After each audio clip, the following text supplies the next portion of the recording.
What's up, storytellers? I'm CR Rowenson, the Magic Engineer, and this is another episode of Spells and Specialists, where we use stories and magic systems to communicate science and teach technical topics.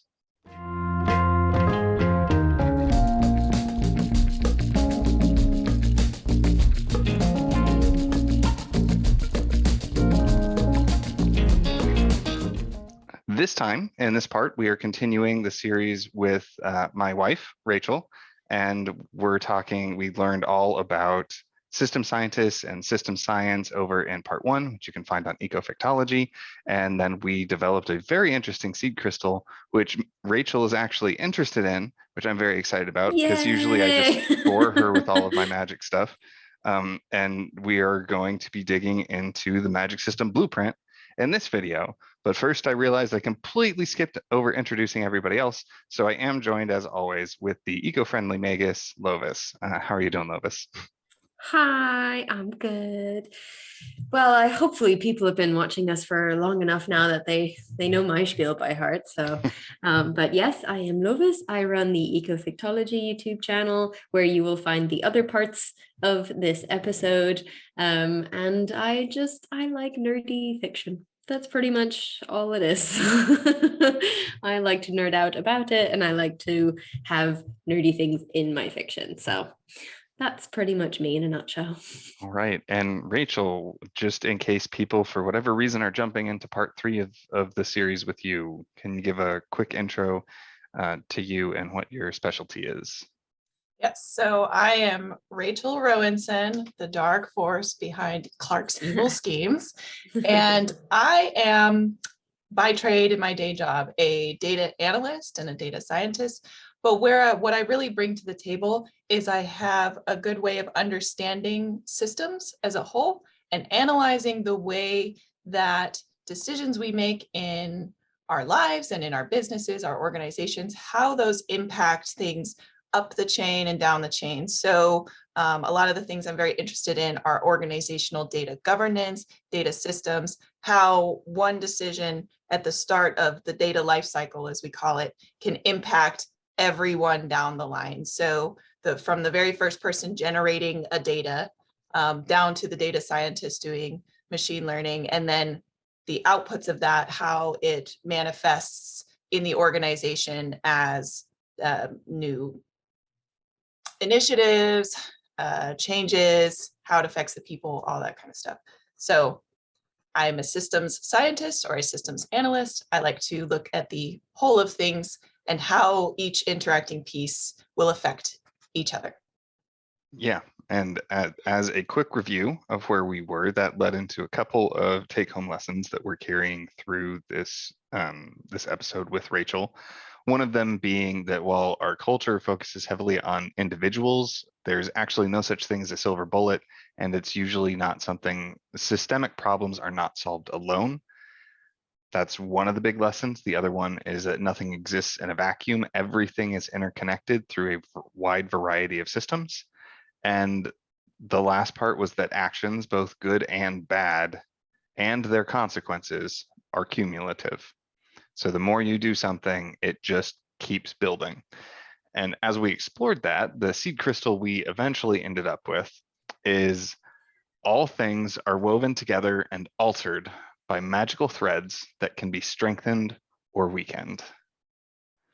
Are there any other pieces that you guys want to review or bring up again before we start digging into this next fun part?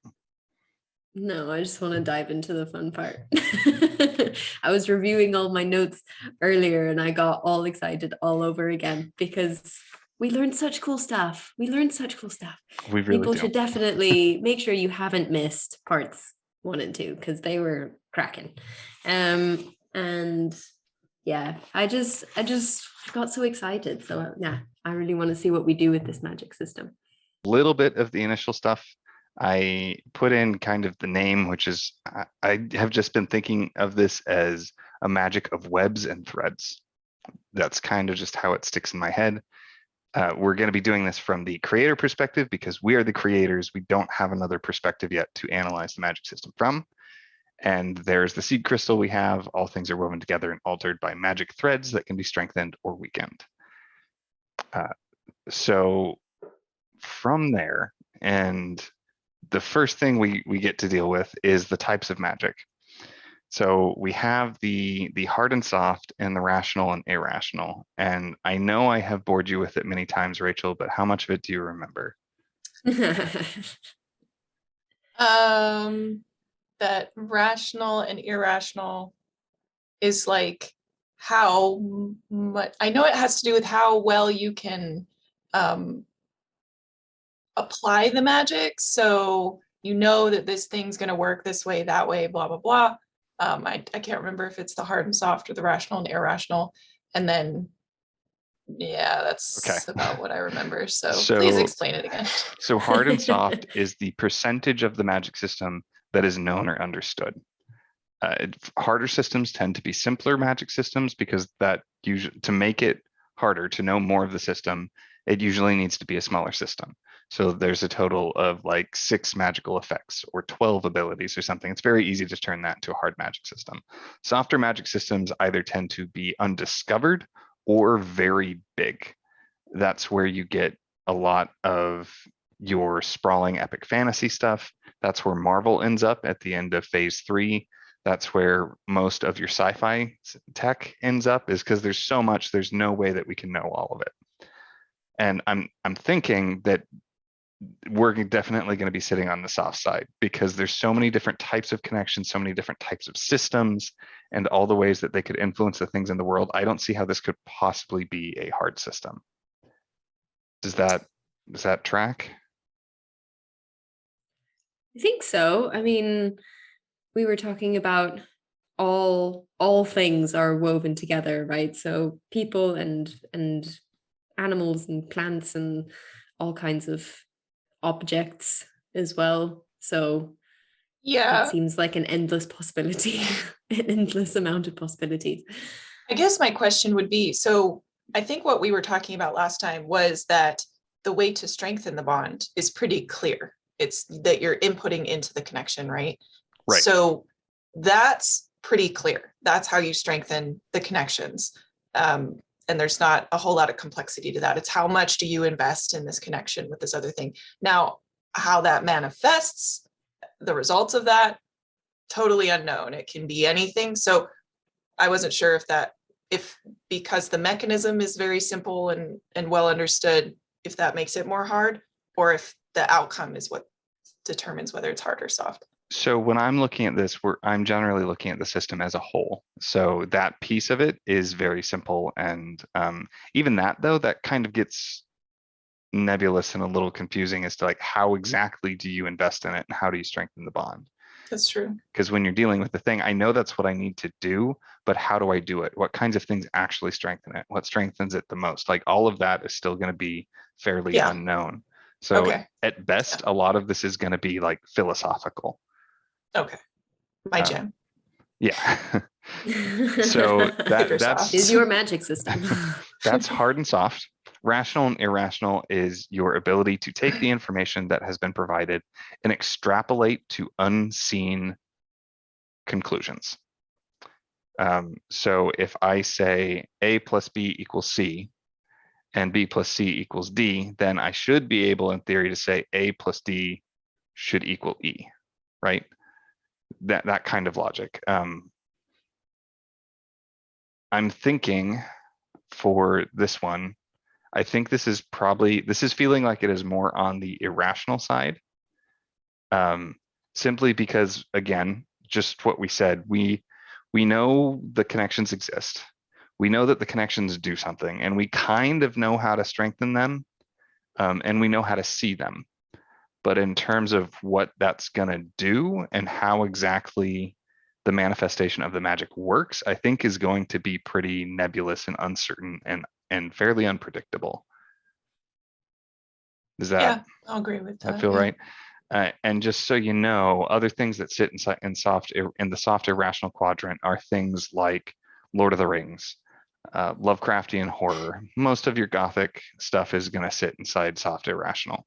That's my genre. Yeah, I was gonna say you Yep. did bring up Lord of the Rings last time as a point of inspiration, so it sounds like we're in the right place. Yeah, Yep. and rationality often can tie closely with the number of rules and patterns you have, as well as how the ability to use it to solve problems. Because if it's a more rational magic system, then you can use it as part of your logical problem solving. If it's very irrational, it is harder to use it as part of your logical problem solving for just things in the world. It's not to say you can't, but it's more difficult. And Rachel did say she didn't like books in which the magic system was actually the answer to the problem. Yes. Yeah. So this helps if you can't actually use it to solve anything. So that brings us to the first variable, which is transference. Transference is a measure of how easily the magic can be picked up or handed off between people and between things. Now, this is a weird one Yeah. because from what we talked Ooh. about, it sounds like it's very easy to pick up, like it's very easy to establish threads. But strengthening the threads to the point that they actually do something sounds difficult. And Well, and there's also, you can't transfer it. Like if I Yeah, this invest is in actually gardening, super interesting. yeah, I can't transfer my connection to the soil and the earth to Right. you because At you most- haven't made that investment. right. It sounded from what we talked about before, it seemed like at most I can send energy along the threads, but that's not the same thing as me transferring a magical effect. Yeah. Right.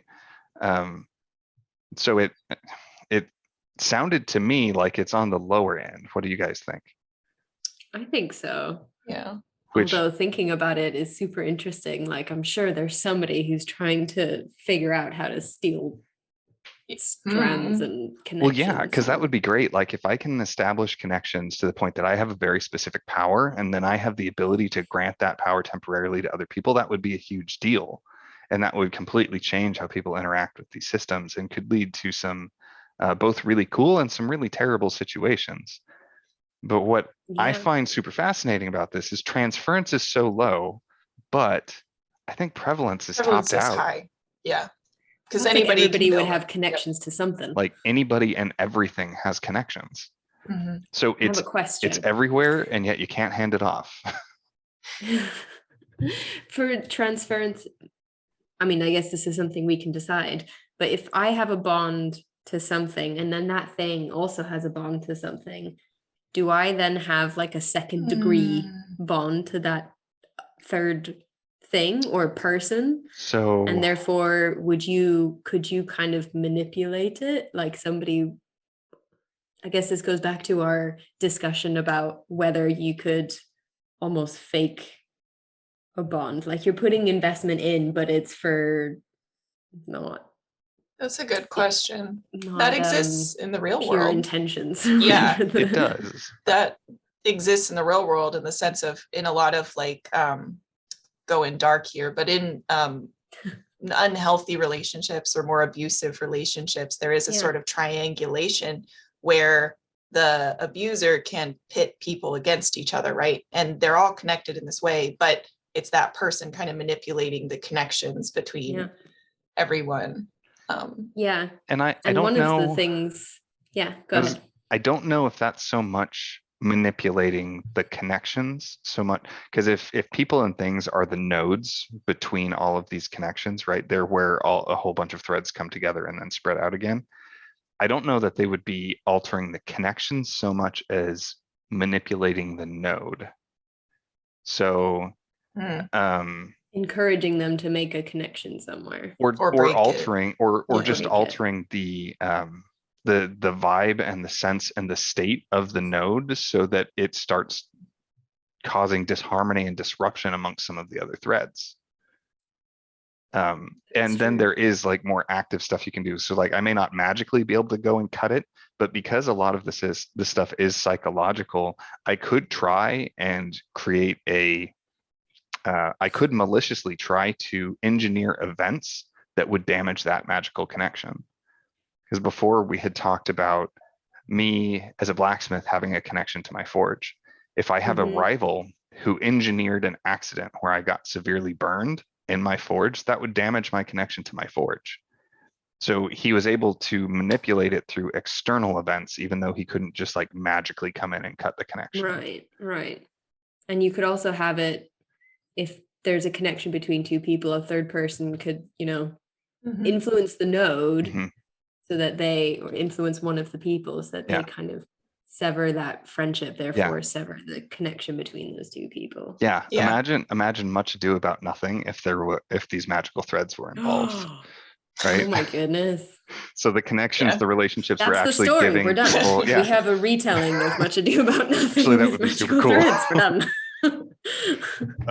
Because I even gotta then, do the like spark note on that. they have a special connection until this guy comes in and plants these seeds of doubt, and it just crumbles it, and then the powers fall apart. And very interesting. It's a psychological thriller. Okay. Next, we have source, and source isn't so much about like where the magic comes from historically, so much the path from where the energy sits and where it flows from in order to generate a magical effect. For example, if you're looking at an electronic device like your cell phone, the source is the battery. If I'm looking at my lamp that I have plugged into my wall, the source is the power grid. So with my phone, the power source is internal to the magical device. With my lamp, the power source is external to the magical device. So we have a really weird thing here, though, because it's about these connections. So is that internal or external? I want to hear your thoughts before I say anything.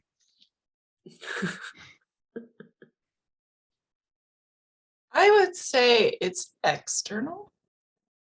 Okay, how come? Vibes. Okay. Just feels external to me. It feels, yeah. Well, because you have to go outside of yourself to make that connection. So you can't just live inside yourself. You have to be engaging and interacting externally in order to start building those connections. So that's kind of why I would maybe say it's external. I could buy that because I was gonna say internal because when it's established, it's just there within you. But that also makes sense because if you cut one of the main metrics I look at for internal versus external is whether I can be cut off from the source. Because if it's an external thing, you can separate me from it easily. And at first I thought no, but that does kind of make sense. Again, going back to the forge connection, I have this connection to the forge. Me walking away from the forge doesn't mean I lose whatever power I have developed from it. But if I never go back to the forge, it will slowly diminish. So you can sort of cut me off from that source of power. Yeah. Just very subtly and slowly because it's cumulative. And also it's a bond between two things. So one, it's almost like it has two sources. Like it doesn't work alone. Yeah. Right? Like you yourself are not enough. I think it is more, it sounds like it is more external than internal, but if this was a spectrum, this would be like be in the middle. Just a little bit towards external, which is very interesting. It is interesting. So then can you turn the dial like a little bit towards external, or does it have to be one or the other? It's just hard to see. Oh. Okay, hopefully you can see it now. There's a little notch there. Yeah, it's towards internal. It's towards internal. Oh, sorry. I was like, am I blind? Am I looking at the wrong? It's just hard to see. That's all. It's just hard to see. It wasn't a mistake on my part at all. No. So that's whether it's internal or external. Then you have the magnitude and the nature of the source, which is whether it's finite, renewable, or infinite. An infinite power source doesn't ever run out. A finite power source does, and once it's empty forever. Renewable sits in the middle where it is finite, but can then be replenished. So what are we thinking? It's not finite, I don't think. No, I wouldn't. I would agree that it's not finite. I'm And you scooting to can- get the glare like off my shoulder. Sorry. And you can, like, your connection, as long as you maintain it, is infinite. Yeah, But the connection can like wither Yes. if you right. don't maintain it. Yeah. But that's can run why out. that's why it's external though, right? It can run out because it's external. If you fail to maintain that external connection, it fades. But as long as the connection is there, the magic It can be remains. replenished or maintained, I guess. is Yeah, more so it's sounding like accurate. it's infinite to me. Yeah, Okay. as long as you make the effort, I guess. If you maintain it, it is infinite. It will never. If you have the intention of maintaining it, like you yourself won't run out of power. That's Yeah. one way we could do it. Another way that we could do it, because as I'm thinking about this, when we talk about relationships, or at least when Rachel and I do, we talk a lot about it in terms of investments, because it's emotional investments. And when you do things that are nice and courteous and that this person likes, those are positive investments that strengthen, increase the amount that is in the pool. And when you need favors and when you do something wrong or when you upset them, that is a withdrawal from the investments you have made. So if we wanted, we could treat it so that anytime you tried to act, this really depends on whether we want the magic to be actively used or just passively used. If it's actively used, you can make it so that anytime it's actively used, that is an actual withdrawal from the reserve of energy in that connection. Oh. And then it would be renewable, right? Because I may withdraw Yeah. too much and that connection is really weak and I'm going to have to spend some good time strengthening it up again. I like Or that. we can keep it Which passive so maps that it's onto just there. relationships pretty well. Yeah. I like that, even if we don't utilize it in an active sort of way. Okay. I like that concept better because it mirrors, like what Lovis said, it mirrors life and relationships, particularly relationships, but it mirrors life. You can't. Okay. So I'm going to cheat and I'm going to put it to both. Because if you're using it passively, then it's sorry, I did it again. Down. If you're using it passively, it's infinite. It doesn't run out. The passive effect remains as long as your connection remains.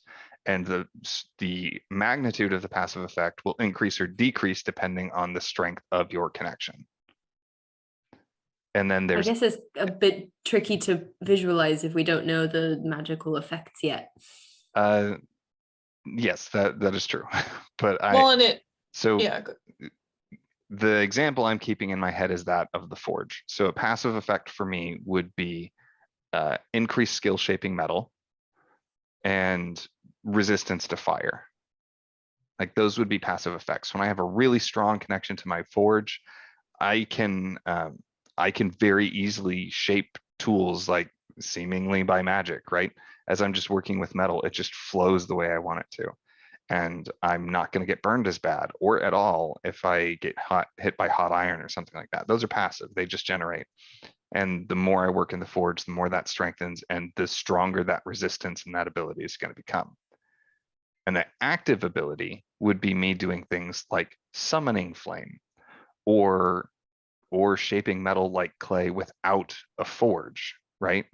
If I just use that connection to be like, I'm going to reshape this metal, I would have to expend energy from that connection to do this active external craft.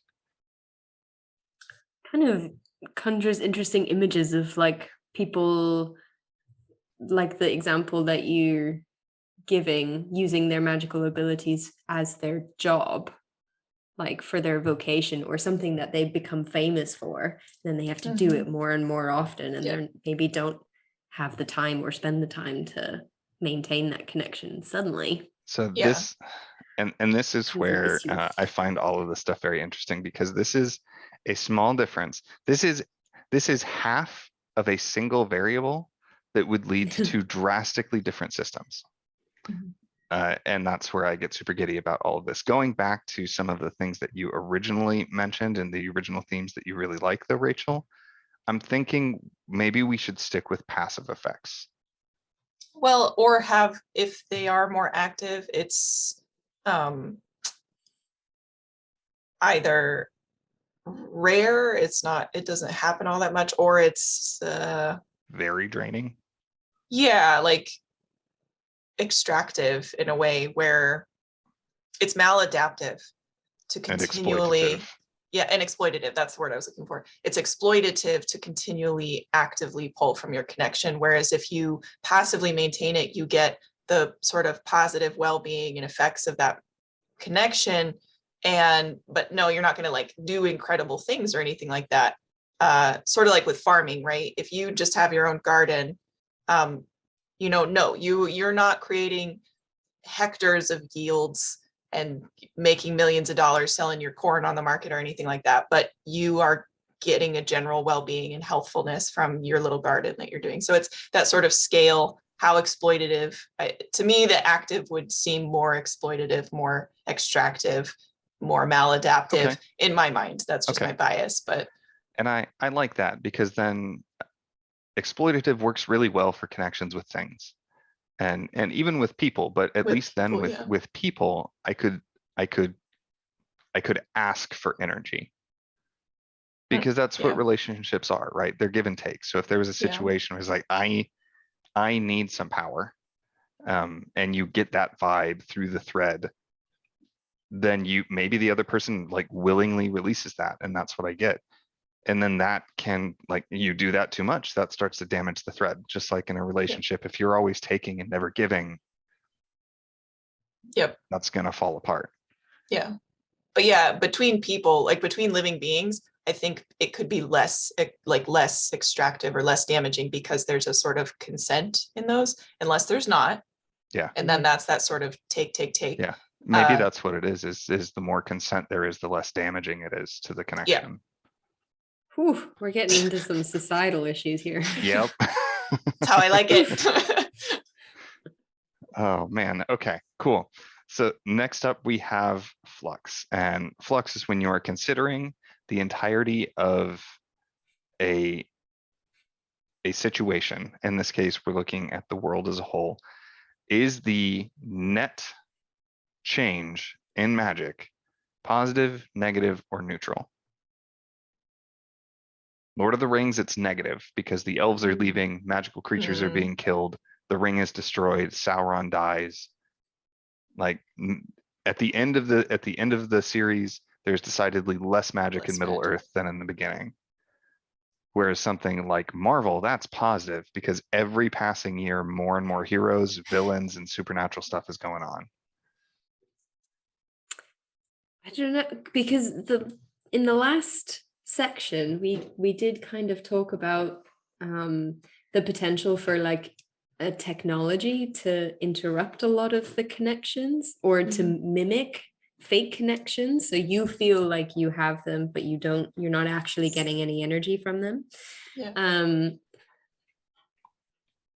And if it's set in a society kind of like ours, you can almost see it both ways, right? We are more connected to everybody because of the technology that we have, but actually it's much easier to remain unconnected, like intimately, with people around you. Which is why I was thinking this might be neutral.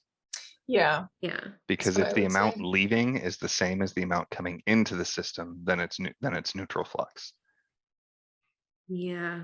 So like, but they're different kinds of connections. I wonder if that makes like the number of connections might be neutral, but is the power of the connections different? Right. Like the strength of them. Yeah. I mean, well, it depends on the story you tell. Yeah. So if the story is they're weakening, and then we make the characters make some change that re-strengthens them or rebuilds them or reshapes them into something new, then it's neutral. Well, and the other aspect of, I'm sorry, go ahead. No, I'm done. The other aspect of that is our connections with people are changing, but so are our connections with objects. Mhm. So I may not have a strong connection with people, but my connection with devices and technology is ramping up. Super strong. Yeah. So And people are getting a bit more kind of in the cultural zeitgeist. We're kind of becoming more aware of our connection to where our food comes from or the environment around us, but we're also destroying the environment around us. So how many, we could go in so many ways. I feel like this is overall, I feel like this is neutral because for no other reason, the capacity for connections isn't changing. No. Okay, cool. Naturalness. Naturalness is about how interwoven into the setting and how much of a natural extension of the setting it feels to people. So an example there, druidic magic usually feels very natural because it's like growth of plants, dealing with animals, things in the natural world. And if it's been around a long time, then it's not new, it's not novel, it's familiar, it's there. As opposed to aliens showing up and doing mind control, that's going to be very unnatural to us on a number of levels, at least until we develop an understanding and an amount of experience with it for it to make more sense. But with that, where are you guys thinking in terms of naturalness? High, I would guess, because it's pervasive. too. Yeah, that's what I was thinking. I mean, from our perspective, like the human perspective, we are a social being. We're seeking out connections. And especially if this isn't something that's new to the world that this is occurring in, then it's going to feel very natural. If this is how it's always been, then it's just part of reality. Yeah. Then ease of use is a measure of how easily someone can use the magic effectively and safely.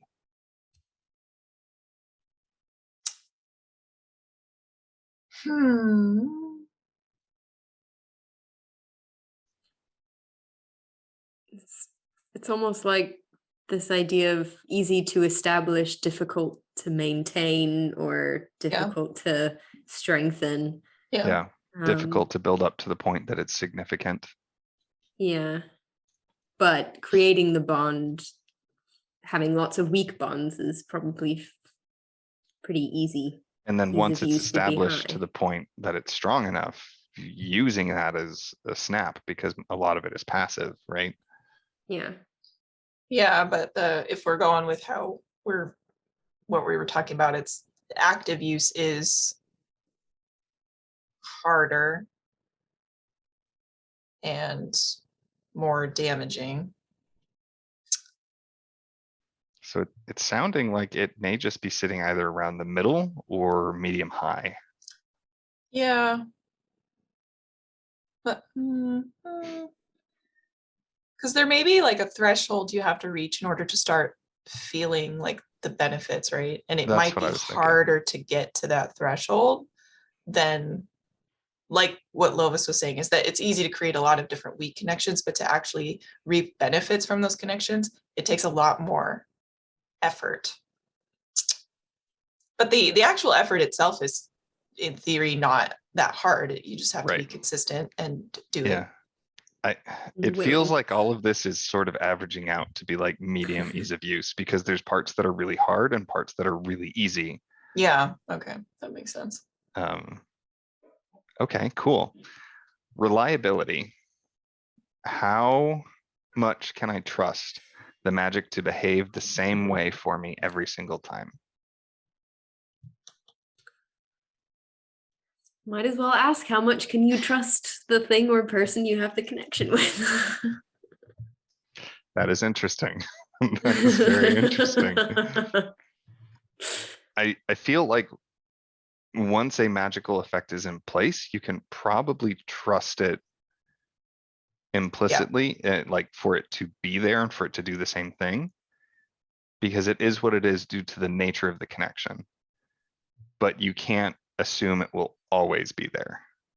Yeah. If you're not maintaining it. Right. If you have a certain strength of connection, you can rely upon the magical effect. but the strength of the connection is not a constant. Right. Right. And reliability, we're not talking about like how reliable is it that I can produce, that I can manufacture the circumstances to create a specific effect. That's not what I mean. It's specifically about when the three of us have a connection, the magical effect that is generated from that, is it always going to behave the same? And it sounds to me like it will. The magnitude of it might wax or wane. And over time, the nature of it might change, but it's going to change slowly. Oh, something you said there, just like you seeking out friends, seeing what magic pops out when you are in your group of friends. Somebody leaves the group and the magic changes and you'll never have that magic again. Oh my God, that's too real. Well. So I'm going to put that at medium high. Does that sound good? I think that sounds good. All right. Then consistency. So consistency relates to all of the rest of the variables that we have just set. And it is looking at each of the variables and basically asking how big are the error bars around these settings, right? Going back to ease of use fluctuates really completely from either really high or really low, depending on specifically what part of the magic system we're looking at.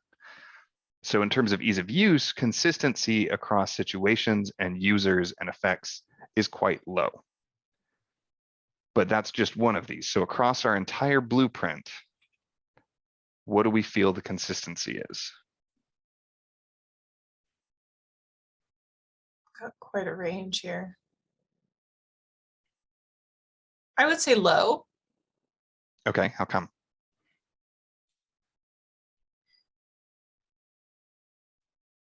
I feel like one of those annoying teachers in school. It's just like, I'll accept your answer, but defend it first. Yeah. Once again, vibes. Although it could go both ways, but probably because while you may be able to well, no, that's not the right words. I can't speak. You may be able to understand a specific connection really well and its effects on you. But then going outward, like what we were talking about before about how nodes on nodes on nodes, right? They're all interconnected. So you can understand how the food that you eat, that you put in your body, affects you and the way that you feel. But you may or may not necessarily understand how obtaining that food affects the environment around you. So go ahead. So is that part of the consistency, or is that just the nature of it being a soft-irrational system? Yeah.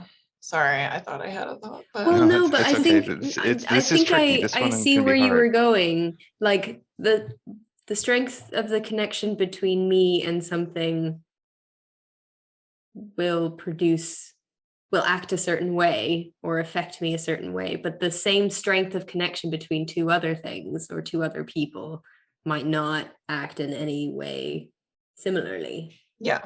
That kind of where you, if not, then that's a whole other thought. I can see that. And also if we start zooming in and looking at different aspects and different perspectives, some of these things change. Like if we look at an individual person, flux can change. Flux will be different from person to person. System as a whole, neutral. Person to person, the flux can be increasing, decreasing. Same thing for prevalence, right? In an area, depending on the environment and what is going on, the strength, the actual prevalence of magical connections strong enough to produce magical effects might be different from place to place and person to person. Yeah. So things like depression or something can lower your capacity to make connections and it lowers your magic in your individual life. Right. Or even just a part of the world where there is a totalitarian regime going on, as opposed to one that is in a period of prosperity. The prevalence of these strong magical connections is going to be different. Yeah. So I'll bite. I'll bite with either low or medium low consistency. Do we want low? I think medium low might be a little more Yeah. apt. I think we can compromise on medium low. Okay. So that's the blueprint. That is the blueprint for our magic webs and threads. And That's fun. we've had a lot of interesting discussions. We've got This is such a cool magic system to do this with. I don't think we've had that in-depth conversations about each and every point in with that many other magic systems. Because we could have gone in any direction on most points. Yeah, this has definitely been interesting, and I really like where this has ended up, and this is a great example of how tweaking a single variable can have a massive impact on the magic system itself and the role it can play both in your world and in your story. Because just like we were talking about with source, just moving one of those knobs in a different direction could change all of it. Okay, cool. So that is it for this part of this episode of Spells and Specialists. Thank you so much for being here. Please do, if you have enjoyed this, please do like and subscribe for more content like it, more stuff about magic systems. You will be able to find part 4 over on Ecofectology with Lovis. And please do like and subscribe over there and check that out for all kinds of recommendations for ecofectology stories and what ecofectology is. And all that kind of stuff. And then the last chill for me is I do have a Patreon. So if you would like to support the generation of this type of content, go check it out. No pressure whatsoever, but it's a community I'm looking forward to building. And Lovis, anything you wanted to add? Just to thank Rachel for joining us for this part 3. She's not free yet. We have part 4 to do, so she can't run away just yet. But I've had lots of fun for this part, and I think the narrative shenanigans are going to be great. Oh, it's gonna be good. All right, Rachel, what about you? Anything you want to add? Any place you want people to find you? No. No, I do not want to be found. If you have questions for her, just contact me. Yep. Don't find me. Don't find me. Okay. Anything else you wanted to add? I'm just looking really forward to Cool. the story that we're going to be able to build with this. Yeah. Awesome. Okay, cool. So thank you so much, everybody. I can't even talk anymore. Thank you so much, everybody, for being here and for sitting here through this hour thing that we do every so often. But whatever you do, get out there, keep writing, and stay awesome.